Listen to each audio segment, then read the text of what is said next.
எனக்கு ஒரு நல்லபடியாக ஒரு வீடு அமையணும்னு சொன்னா அதற்கு காரணம் வாஸ்துவா அல்லது கிரகங்களா அப்படின்னு சொல்லி கேட்டா சர்வ நிச்சயமாக கிரகங்கள் தான்.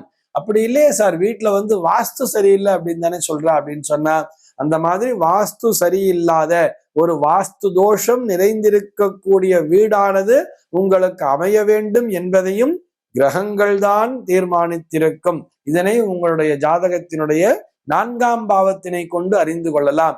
4ஆம் பாவகம் அப்படிங்கிறது தான் சொந்த வீடு, வண்டி, வாகனம் இது போன்ற அந்த சுகமான அமைப்புகளை தரவல்லது.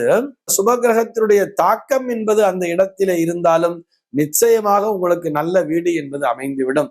ஒரு சில பேருக்கு பார்த்தோம்னா நல்லபடியா வீடுங்கிறதுல அமைஞ்சிட்டு இருக்கோம், ஆனா அந்த வீட்டிலே இவர்களால் குடியிருக்க முடியாது. வாடகைக்கு தான் விட்டு வச்சிருப்பாளே தவிர இவர்கள் வேறெங்கோ சென்று ஒரு வாடகை வீட்டிலே தான் கொடுத்தனம் பண்ணிட்டு இருப்பார்.